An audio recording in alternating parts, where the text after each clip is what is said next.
Hey guys, and welcome back to another YouTube video. In this video I'll be going through the women's round 10 tipping and how well it went, how bad it went, and go through and see how I ended up finishing for the year. And what was it? I will say before we get into it, it was a pretty good year. There were some mistakes made in the last round which sucks. If I had gone 9 for 9 in the last round, I will say that I would have won it, but I didn't go 9 for 9, as most of you probably would know. But anyway, I gave it a fair shot and got really close. But congrats to the winner in the end, which was Graham, as he takes home, $7.5 grand, etc. And all the other winners that take home the minor prizes. But anyway, let's get into the video. But before we do, remember to like and subscribe, turn the notification bell on, as we have some good it will be longer videos. There'll be longer reviews of the whole fantasy season for that. And then you'll see some draft stuff next week as well. And then we move on into the BBL Supercoach season, as well as some other content as we sort of switch seasons across.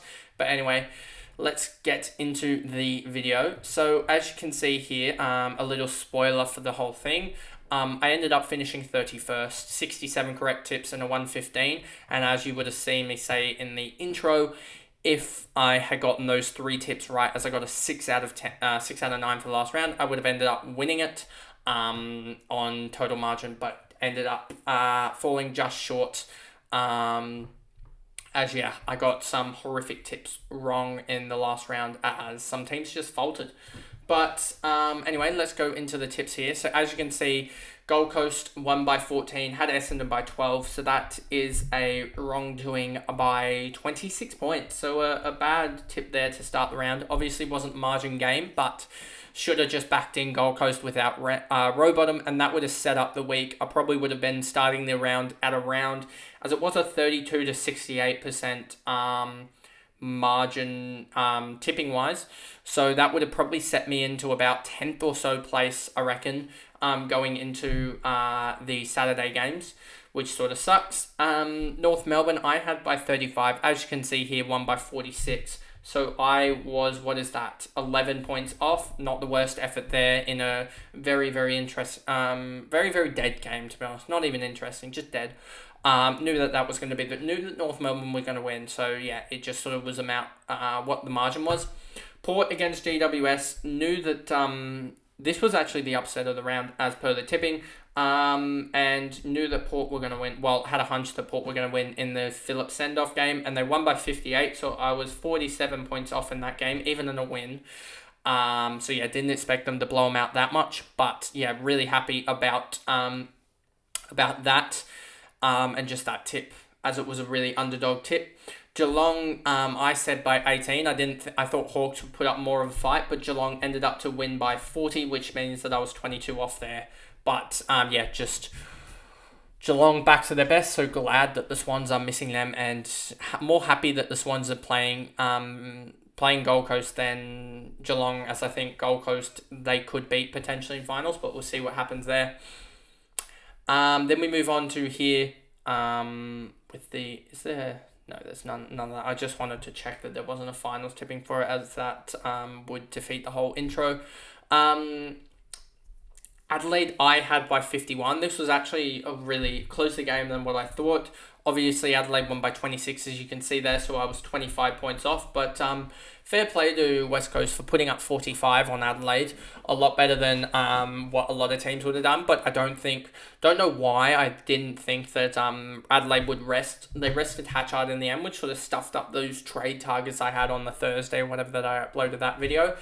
But yes, so they ended up getting within 26 of Adelaide, and I'm pretty sure they were ahead at one point or something, or very, very close, within like 5 or 6. So let me just double check that game. They were never actually, they were ahead by, I think, 1 point here. Looking at 1 point in the first quarter, they were ahead, and then they brought it level again as well.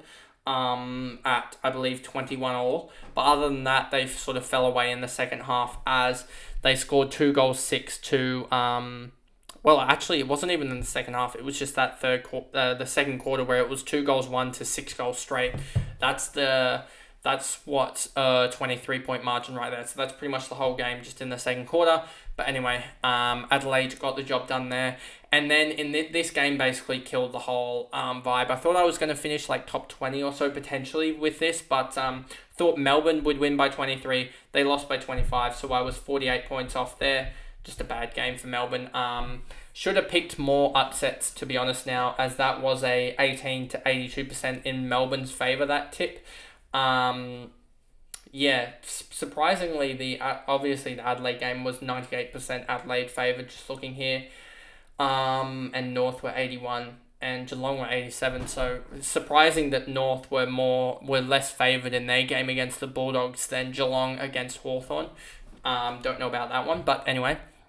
This game, margin game, had them by 15. They won by 20 in the end. Kicked a goal right near the end, which made it harder for the Swans, but also I would have been 1 point off there, which probably would have helped a little bit maybe, but I don't think my margin mattered too much as it was a lot lower than most people. But a 5-point margin again in the margin game puts my margins in the last couple of weeks, what's that, 12, 17,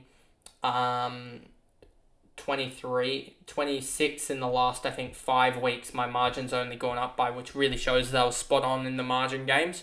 But outside of that, did pretty poorly. Collingwood just got smoked. Honestly, absolutely smoked by Richmond by the tune of 52 points, which means I was off by 66 as I had Collingwood by 14. So yeah, just really, really annoying there. And then as that pretty much sealed the fate. And then the Swans winning against Freo by 22 as I had them by 19, which means that I was 3 points off there. Really close with all the Swans tips now thinking about it. I mean, the round 8 game, I was 46 off as they smoked. It was Western Bulldogs, but most of the Swans games I was pretty tight on, to be honest with you, looking down here. Who do they play in round 5? I don't know who they played exactly, but I remember that who do they play in round 5 as that will be. Who did the Swans play? They played Carlton and I was, that's right, yeah. So I was 11 points off in that, and then the round before that, 25.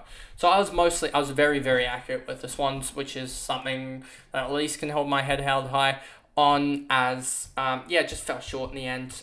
If I'd gotten the the Essendon pick, if I'd gone for Gold Coast, if I'd gone for Brisbane, and if I'd gone for Richmond, I would be winning the whole thing, but that's not the case, and yeah, fell short, but still 31st out of 17,000 or so.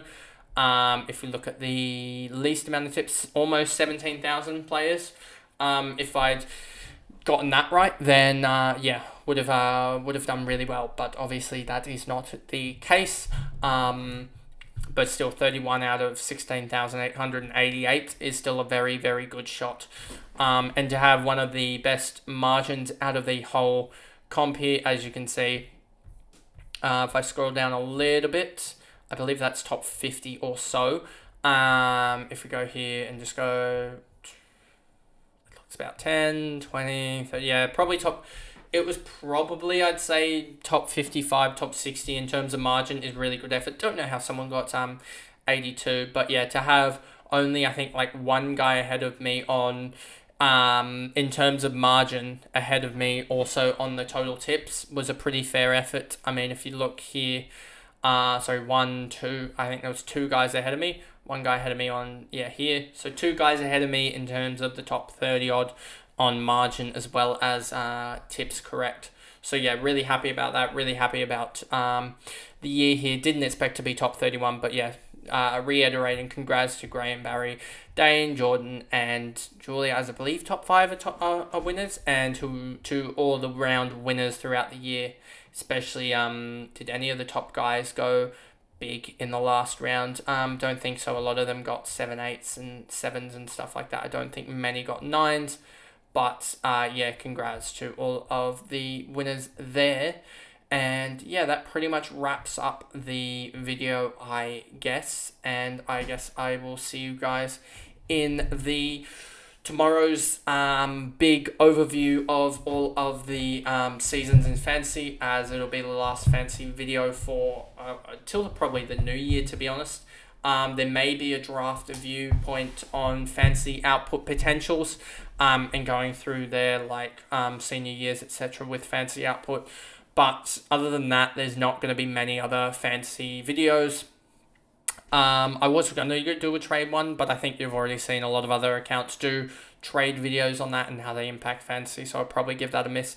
And yeah, gear up for the season change as we move over to the cricket, I guess, this channel. And yeah, that's the video, and I'll see you guys in the next one. Bye, guys.